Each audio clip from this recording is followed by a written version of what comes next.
Okay, folks, today Heather and I have a very special edition of Cape Ann Today. We had a great interview, an in-depth interview with Joel Palmisano. He's a big part of St. Peter's Fiesta, a Fort kid who's done good, and gave us the whole story A to Z on how Fiesta came about, what it means to him, how we have to step away from a year, unfortunately, but it may actually be a positive for the Fiesta as a whole. How did you enjoy the conversation, Heather? I felt like I was right there. He has some great stories to tell about the fort, growing up in the fort, what Fiesta meant to all those kids, those fort rats, I think he calls them. He's got some great stories. This is a definite listen. Yeah, and we're hoping to continue this conversation with Joe in the weeks and months ahead. There's so many different little avenues we can go down here concerning just the Italian community, the fishing community, what Fiesta means. And so anyway, hope you enjoy this. It's a nice long chat, but there's so much information here, great storytelling, everything from the greasy pole to the procession to the statue return to St. Peter's Club. So here is Joel Palmisano, Viva San Pedro. Like I said, growing up down the fort, it was just another 4-day. It was a 4-day festival for us, and it was another holiday event on our calendar other than Christmas and Thanksgiving and New Year's. Growing up down there, so we knew nothing other than the Fiesta's coming in June. School's over, and then the following week Fiesta was here. So it was kind of a fun time for us. And of course, growing up down there was more fireworks, and speakers were put up throughout the streets, and you had music of Jimmy Vale and Tony Bennett playing through the streets, which was great. And those are good memories. And then as we slowly we're in the kids' games, a lot of us slowly participated in helping out as we got older. So it was kind of passed down to us. For Busty Palazzolo, who ran it, Fatabus was one of the key sporting events coordinators during the Fiestas in the 50s and 60s, and I give him a lot of credit for what he did. And he eventually went on to build the altars afterwards, and I learned a lot from him. And the announcers were in your head: Sammy Logie Fintero. Those guys are all etched in my memory, and just wanting to be on the greasy pole, sitting on the beach, and groups of us down the fort that grew up down there, the 30, 40 kids that grew up, a lot of them wanted to be Saint Boat rowers. And, my brother Pat won the greasy pole, and I forever wanted to walk it. I was lucky enough to, during 1977, when I first started walking it at the age of 15, I was lucky enough to get on the pole at 15 because there really was no age. Age wasn't a matter. There was no sign-off sheet to sign your life away. So we started at an early age, a lot of us down there. So lucky enough, I to win it in the neighborhood that you were born and raised in was amazing. And because there's so many from that neighborhood that won it. When Tommy Favazza grew up down the fort, Sammy Fintero, Samo, Salvi Benson lived down the fort. So myself, my brother Pat, the two brothers that won it, and we're a small group of brothers that had won it, Phil and Dominic Verga. You had Mike Calamo and his brother Vito. So that was kind of neat to be, I could say my mom and dad saw both their sons win the greasy pole as kind of a feat. It was kind of a nice thing to leave them, and they were both alive, luckily, when me and my brother Pat won. So that was a blessing too. Yeah. So I want to ask, do you remember anything about or heard of the stories of what Fiesta was like before the carnival aspect was brought in? Yeah, it was just food. It was food and family, and a lot of the yards and the courts down there. Actually, where the hotel stands now, that two empty parking lot, the Chamber of Commerce parking lot, and that was actually the Chamber of Commerce parking lot was actually commercial court. There was large duplex buildings in there, and there was multi-families in there, and and it was a celebration. The fishermen were in. All the boats were getting painted, decorated. Everyone was home, and it was a celebration of, having a safe year of fishing. In St. Peter, when St. Peter came, they brought, as I said, Mr. Favazza brought it from Sicily, brought the statue and brought the tradition from Sicily, from Terracini to here. And what happened was, the more research I did on that book, I found out that the fishmongers along Gloucester wanted to do something bigger because they knew the North End had the fisherman's feast. It says we can do the same thing here instead of just having families getting together when the fishermen were in, fixing their boats up, painting, re-gearing up for the summer. So he says, let's put some money, talk to the city. DPW was a big player in it back in the 1930s and 40s. If you go back in the old papers, they were huge. They were, in the mayor and the police department, and all the fishmongers pitched in. They talked to Tony Matarazzo from the North End. They decided to actually do a fiesta, and it was really the outcoming of the Sicilian neighborhood. It was their sort of say their introduction to Gloucester of being immigrants. And if you read the papers, it's amazing. It says Italian neighborhoods showed that do themselves proud as they first annual St. Peter's Fiesta, you know. And my grandfather from Sicily, he's in one of the first photos. It's amazing. And they used to walk St. Peter around the fort, stop at different houses that hung quilts and rugs out the window with religious significance, and they used to say prayers in poems. And opera was a big thing too. On the stages, second stages they built, opera singers, sopranos used to come and sing. So this is back in the 30s and 40s, and it was an event. And you know, people started warming up from the first one on to the one we have now, up to what we have now. I think it was more of a family related. There was more people, more fishing boats, as we all know, and the blessing of the fleet. So anyways, doing the research was phenomenal, and I'm so glad I did that, and what I learned from it, and I put in that, and it's in that book, St. Peter's Fiesta Through the Years. And you can get that at your local bookstores also. And I just read up something about Fiesta prizes together. I think I'm going to donate a few books to that too. I just read something on, I think Leah Lavasco and somebody else is involved in it. But anyways, I'll be donating some books of that. It's a great book. It's old. We did it in 2000 with the Young Men's Coalition. I had the coffee shop in 1987, and what happened was all the fishermen were coming in, and I had some old photos out, and they said, "Oh, we got photos," and it just snowballed into people bringing a lot of photos into the coffee shop. I was making copies of them and giving them back, and they were signing a release. So someday we could do an exhibit, which we did an exhibit, about 500 photo exhibit at the Cape Ann Brewery where it stands now. And it used to be the SIU Union Hall. And that kind of brought a lot of people together again. And they were just happy to see old photos of their moms and dads when they were kids that they had never seen. It was pretty amazing to see their faces. So that was kind of cool. Hopefully we'll bring that back for the 400. That's something I'm looking into now. Yeah. All right. So Heather, I know you want to ask questions about the greasy pole, right? I just want to know what it's like to walk the greasy pole. And maybe let's talk about your first time at 15 years old. Was it scary? Was it just?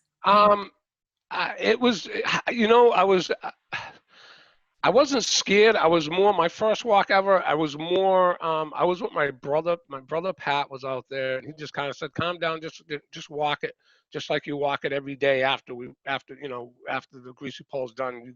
He goes, you little rugrats used to swim out there and just take over the pole. And we used to play on it days after Monday and Tuesday after Sunday's greasy pole.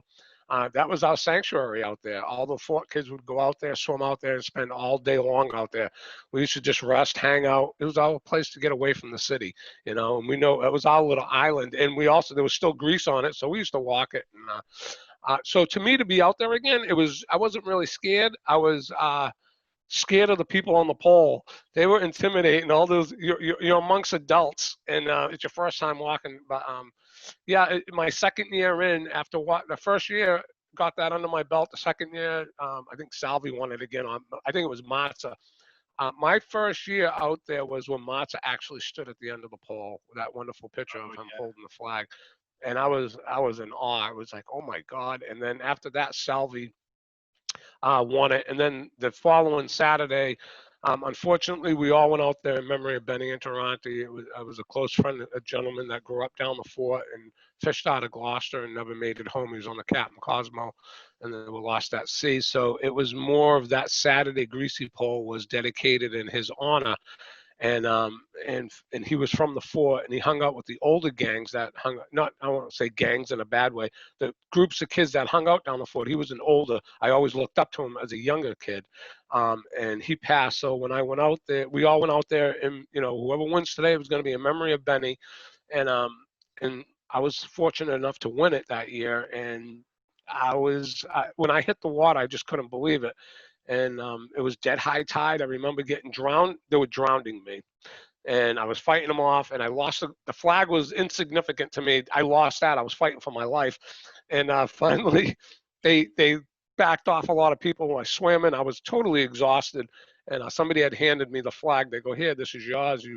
I go, "Well, I was fighting for my life in the water." So and to get carried through the streets, and I mean, it was amazing, especially Beach Court when I grew up and played there and played hockey, street hockey, football on that street, and to be carried amongst your friends through that neighborhood and seeing all the neighborhood parents crying and clapping. It was an honor. It was something I'll never forget. I was very lucky. I was just happy my mom and dad saw it, and my brother Pat couldn't have been prouder of me. And I told him, "Look, Pat, I did it." And, it was pretty emotional. It was a lot of fun, and forever etched in history and in memory of what you did. But there's more significance to the Fiesta. It's about religious, about family. That's just the side games they played. I was just one of them, and I was lucky enough to win it. I can live with that for the rest of my life, and I can pass it down to my children. And my son walks for me. Today he still does what he wants if he wants. And you have the honor of somebody walking in your name if you give up walking, and that stays with you forever. So it's pretty cool. I'm very fortunate. I'm very blessed. I'm thankful that I had that chance. And now I just do the kids games when the kids are around. So we do the pie, watermelon, and piñata, and that's a blast too. I have more fun in that now. I get more joy seeing the kids having joy. And you gotta keep it going. You gotta pass it down to these kids so they don't lose focus on what the Fiesta is about. Community. It brings in a lot of money for the economy, and we can't lose that religious aspect. And I think that's getting passed down to the novenas now. You see a younger generation of women and young men getting involved, and that's huge because once you lose that, you'll never gain it back again. It was slipping away from it a little bit, but I think, believe it or not, with the COVID this year, my feelings towards it is I think it's there's a reason for everything, as my mother said. I think we need to take a step back and just rest up, miss a Fiesta, kind of regroup next year, go in at it. And I think it'll be more significant next year, Fiesta. There's no doubt in my mind. And realize what we lost for a year. And do you want to lose Fiesta ever? This is what it's going to be like. We're going to learn this year. And maybe we can make better steps to make it a better Fiesta. It's a great Fiesta, and the committee does an unbelievable job. Joe Novello, God bless him, Michael Quada. Those guys do a great job, all of them. I can't mention them all, but they're amazing too, what they do and the time and effort they put into it. And Al Malafogi, Tommy Favazza, and many more. And it's people like myself, Ross Frontero, my brother Pat, that we do the kids games. We just ask for a check. We need this much money. I gave them the bills, and we do it without. They don't have to worry about it. So we'll take care of that aspect of it. We've been doing it our whole lives, and it kind of relieves them from doing and focusing on more important things. And that's a community working together. And by doing that, I think this will continue for many years. But once you lose focus, you're going to lose it. You ain't going to have Fiesta no more. Kids aren't going to know. And the beach court is slowly building up. There's no more kids down there. You don't see them anymore. But now I'm starting to see 10, 15 kids on beach court. It's starting to come back. And once you get that, infuse that into their blood, show them tradition, what it's all about, they'll carry that on long after we're gone. So I find myself pretty lucky growing up down there in the fort and having Fiesta every year. And it's like another extra holiday on the calendar. It's great points, Joe, because I remember I grew up in the 80s, but I had one side of my family was down on the boulevard. The other side was like Granite Street and Hubby Street and all that area. And the biggest part of Fiesta for us was going to eat on Sundays. And then as a family, everyone walked down to see the parade. That was Fiesta for us, Yeah. So I'd love to see the parade become even bigger and bigger, regain prominence again. Yeah, that kind of dwindled off. It was a family event where people put their the floats in the parade together. Every family had a float, and back then they used to outdo each other, and they worked for days in it. You know, they had the wharf space to bring a cot down there and decorate for every saint possible that there is that I never even heard of. You see so many floats and these saints, it's like, wow, that was a saint, you know.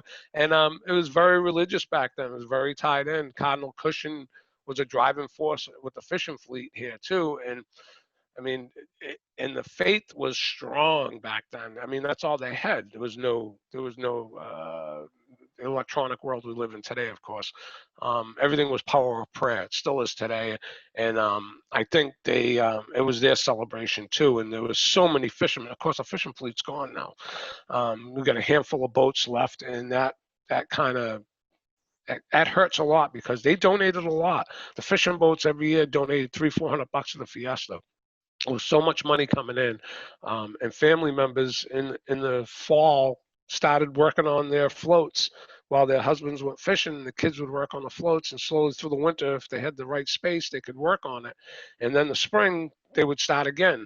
So you saw these elaborate floats, and there were so many of them, and it was such a colorful event. You look at some of the slides. I've seen slides of Fiesta from 1950. They're so vibrant, and of course, the slide projectors. Those slides, the color and the quality of those photos are like it was like yesterday. So I just find it amazing. There's some great stuff out there. A lot of people, you know, if you have photos and they're sitting in your attic, you know, get them out there, let people see them, share them with people, post them. I try to post something every day for Fiesta, which I've been doing on Facebook, just so we have the memory of it there, and we can continue on and kind of regroup and gear till next year.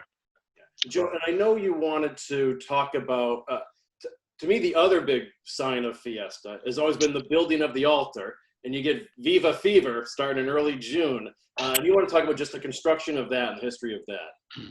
Yeah, the history of that was pretty cool. They used to roll down in their trucks early morning in June, and, you know, we're 2 days out of the school year closing, so we're lazy-eyed in the morning, and all of a sudden you see those trucks with 40 red poles on it, and you see the decorations they're going to hang, and you talk about fever. Oh my God, it ripped through the whole fort and through the city, and just watching those guys, the Italian Matarazzo brothers, and, you know, Rudy, Eddie, we knew them by name, and used to run across the street and buy them sandwiches at Buzzy's while they worked on the altar. And like I said, the unspoken agreement was that, you know, we helped them change light bulbs. We all did it growing up down the fort. They used to lay the panels that they were going to hang on, the altar panels.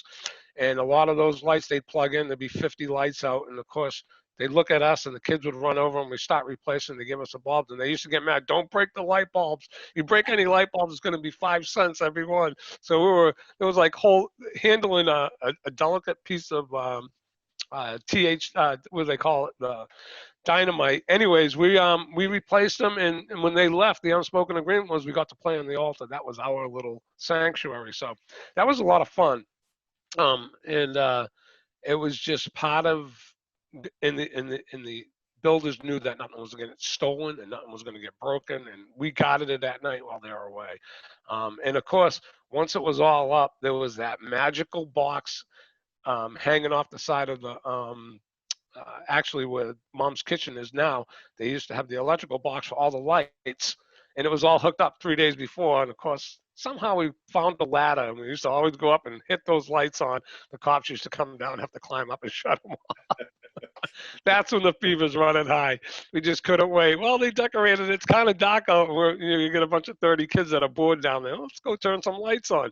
And the place would light up like a wonderland at night with nobody around. It was pretty cool.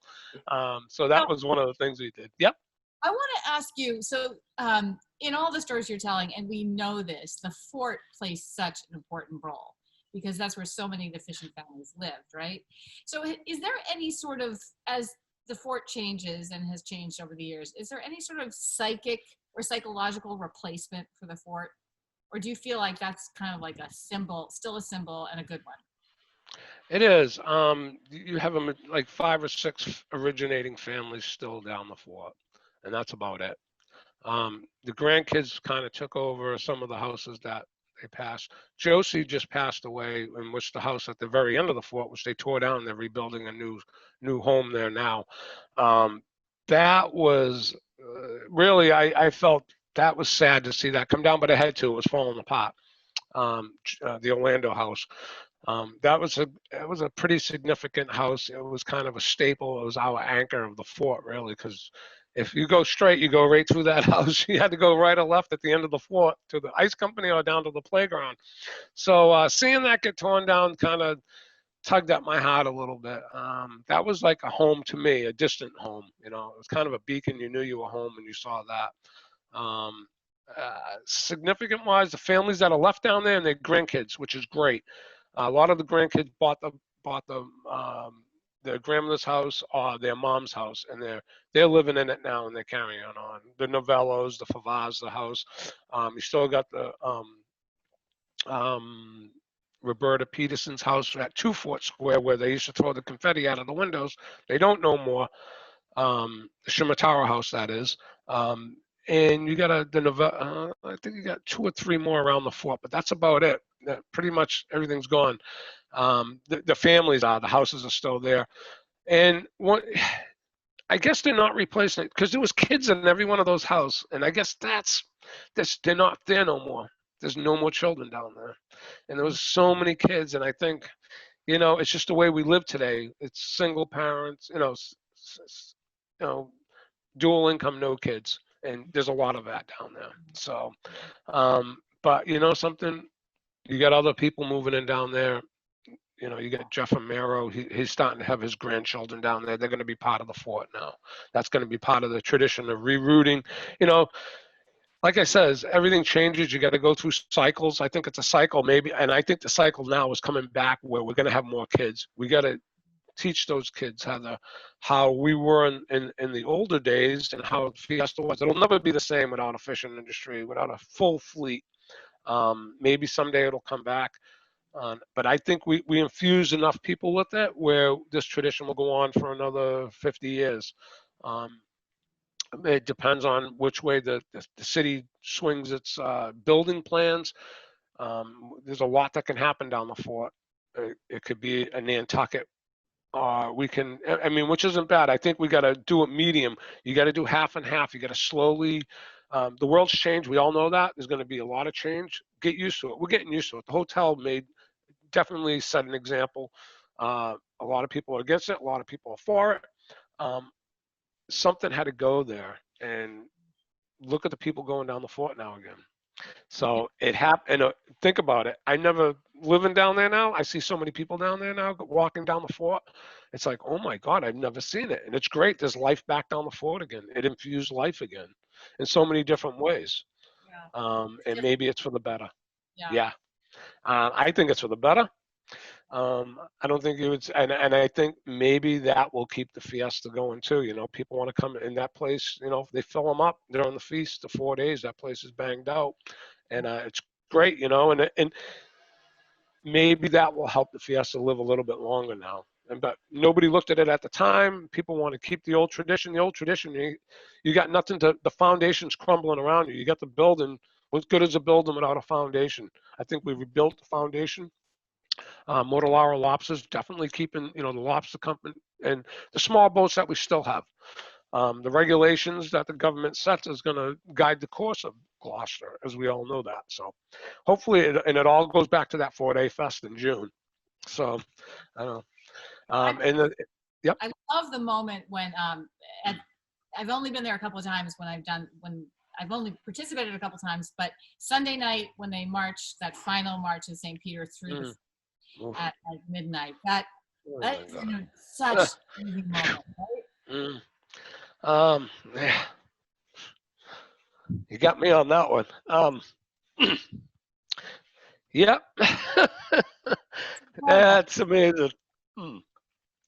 I always said it. A lot of past fort residents come out that night. So, yeah. Well, Joe, anyway, I would love to continue this conversation with you on like a regular basis, just to share these stories, share the folklore, help carry tradition on, because there's so many great, amazing aspects of this. So many angles. Games, the religious part of it, the neighborhood part of it. So why don't we try to set something like that up so we can just learn more from you and yeah, there's a lot. We haven't talked about the food. We need to know what you ate. Oh, for food. Oh my God. There was so much of it. Every house had food. You Yeah. never stopped. You didn't even have to cook. Just go to a neighbor's house. Vespucci Court was full of food, you know. It was a great time. Yeah, definitely. I love to get a couple of the old walkers on, a couple of the Saint Boat rowers on, and you know, dabble with them guys, you know. And we had a lot of fun together. And you know, that's the beauty of it. You see people you haven't seen all year long, and that was our get together. So this year, like I said, we got a little break. Um, Maybe next year we kind of reevaluate over the year what we had and how, you know, don't take it for granted.